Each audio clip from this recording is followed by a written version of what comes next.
De la protesta a la propuesta, los promotores del no en Colombia a los acuerdos entre el gobierno y las FARC comienzan a mostrar sus iniciativas en un intento por modificar lo pactado en La Habana e impedir que se hunda el proceso de paz. Los políticos que iniciaron un acercamiento con la administración de Juan Manuel Santos esta semana, tras el resultado del plebiscito, volverán mañana a la Casa de Nariño, es decir, a la sede de gobierno, para entregar el texto. El expresidente Álvaro Uribe Vélez adelantó un papel de trabajo en el que esboza 6 líneas generales del documento final que, a su juicio, deben tenerse en cuenta. El expresidente y senador Álvaro Uribe, uno de los principales promotores del no, adelantó parte de las propuestas que le presentará al gobierno del presidente Juan Manuel Santos. Entre lo que plantea, insiste en que las discusiones sean públicas para evitar malos entendidos y que todos los colombianos estén enterados de los avances en los acuerdos. Uribe habló de propuestas puntuales. Justicia. El Centro Democrático acompaña la propuesta hecha por la Fiscalía General de aplicar la llamada Ley de Justicia y Paz, o de lo contrario plantea crear una sala transicional en la Corte Suprema de Justicia con doble instancia y retroactividad. Participación en política. De no excluirse la posibilidad de participación política de todos los guerrilleros de las FARC, que se estudie el efecto sobre quienes no gozan de derechos políticos como condenados por otros delitos en el país y quienes ya han perdido su investidura. Penas. Insiste en la reclusión efectiva y pena privativa de la libertad de entre 5 y 8 años, pero en sitios alternativos como granjas agrícolas. Amnistía. El Centro Democrático propone amnistía sin desmovilización total inmediata para guerrilleros rasos que no hayan estado involucrados en delitos de lesa humanidad. Pide además garantizar protección a integrantes de las FARC a condición de la suspensión de todos los delitos, narcotráfico y extorsión incluidos. Y para garantizar su subsistencia, sugiere contratar con ellos la destrucción remunerada de la droga. Drogas y narcotráfico. Solicitan no calificar el narcotráfico como delito político. Alivio judicial. Propone además que el Congreso estudie una norma de alivio judicial para soldados y policías investigados por casos consecuencia del conflicto. Las FARC aceptaron discutir con el gobierno las propuestas que lleguen desde los sectores que se opusieron a los acuerdos tras el plebiscito del pasado 2 de octubre. Establecemos contacto en la ciudad de Medellín, en el departamento de Antioquia, con Federico Hoyos, representante a la Cámara por el partido opositor Centro Democrático en Colombia. Representante, muy buenas tardes. Un gusto estar con usted, que nos acompaña a esta hora en NTN 24. Bienvenido. Bueno, muchísimas gracias. Un saludo para usted y para toda la audiencia a esta hora. Representante, y quisiéramos empezar por aclarar, ¿estas propuestas son del Partido Centro Democrático o de la campaña del no en general? Bueno, mira, lo primero que todo es que nosotros partimos de reconocer una realidad. Acá mitad del país votó por el sí, la otra mitad votó por el no y se ganó por un estrecho margen. Sí. Ese resultado democrático se debe respetar. Buena parte de la votación, por supuesto, digamos, fue encabezada por Álvaro Uribe y por el Centro Democrático. Sin embargo, reconocemos que hay otros sectores importantes y valiosos que han participado en esta campaña por el no.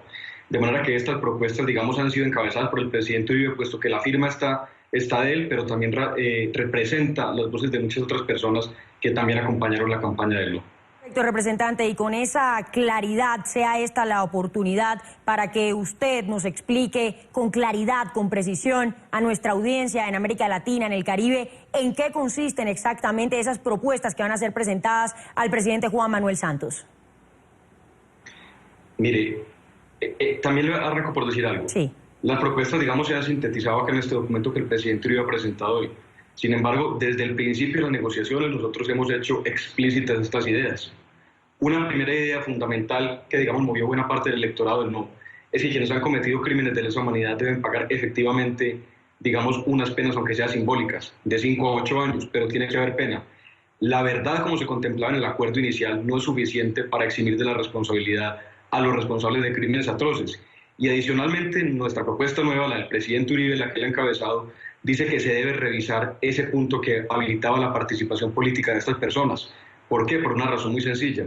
En Colombia hay más de 120.000 personas que están en este momento privadas de la libertad.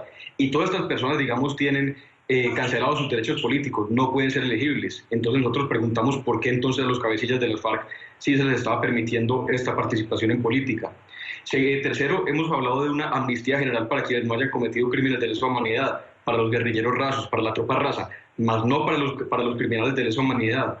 La cuarta propuesta es que estas personas vayan a un sistema de justicia, verdad y reparación como se le aplicó a los paramilitares. El fiscal general de la Nación ha hecho esta propuesta debe examinarse, debe ser tenida en cuenta y debe aplicarse a estas personas por un componente muy especial, muy específico.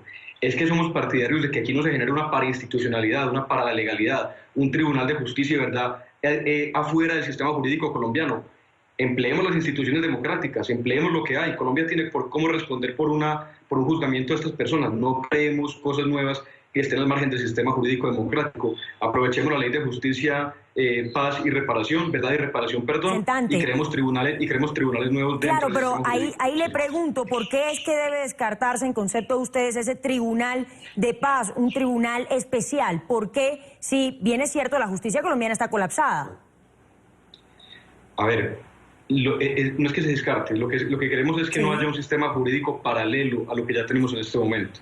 Colombia tiene instituciones democráticas, sí, una justicia que tiene enormes retos. Nosotros hemos sido, digamos, personas que han expuesto públicamente esas dificultades, pero no hace falta crear algo por fuera de lo que ya hay. Aquí ya hay un sistema de justicia que ha funcionado, en el caso de los paramilitares, podría funcionar en este caso, y además contempla un componente fundamental en la justicia transicional, que es la reparación de la víctima. El sistema que estaba planteado en el acuerdo anterior únicamente contemplaba la verdad como lo más importante. Nosotros decimos en esta nueva propuesta justicia, verdad y reparación, que pasen por el sistema judicial, que digan la verdad, pero que reparen efectivamente a las víctimas. Ahora, representante, por último y ya para terminar, ¿sí son viables todas y cada una de estas propuestas que ustedes plantean allí o por el contrario aceptarían que se tengan en cuenta por lo menos algunas? El no ganó, que no es el no del Centro Democrático, que no es el no de Alejandro Ordóñez o el no de cualquier otro sector del Partido Conservador, del presidente Pastrana, es el no de muchos colombianos. Fue el gobierno y los partidos de la Unidad Nacional quienes propusieron el plebiscito. En franca lid se ha ganado esta contienda democrática. Es el momento de unir las voces, es el momento de tener en cuenta los que ganaron en el no y también de las grandes voces que estuvieron presentes en la votación masiva del sí. Claro que estas propuestas son viables y claro que deben ser examinadas, porque es más importante una justicia que congregue a todos los colombianos que una justicia que únicamente está teniendo en cuenta la mitad de la verdad, de la visión del sistema y no de todos los colombianos. Esta es una oportunidad de oro para que el país entero refrende un proceso de paz que nos una a todos y no que nos divida como lo estaba haciendo el anterior proceso de paz. ¿Pero aceptarían que se tengan en cuenta solo algunas o tienen que ser todas? Estas propuestas van para la mesa de negociación con el gobierno, donde tenemos tres grandes exponentes, Oscar Iván Zuluaga, Carlos Holmes e Iván Duque. Se le presentarán al gobierno, lleguemos a acuerdos, pero que estos acuerdos, vuelvo y repito, se tengan en cuenta las voces de que votaron por el no, que quieren la paz, que quieren una paz dialogada, pero que quieren cambios. Estos cambios están siendo representados en estas propuestas. Por supuesto deben ser tenidas en cuenta y ahora, digamos, está en manos del gobierno, de nuestros delegados ante el gobierno, que lleguen a un acuerdo final que, vuelvo y te repito, una a todos los colombianos. Este no es un tema retórico, este es un tema de buscar soluciones rápidas, de buscar un consenso general y de no tener un país dividido, sino un país unido en torno a la paz.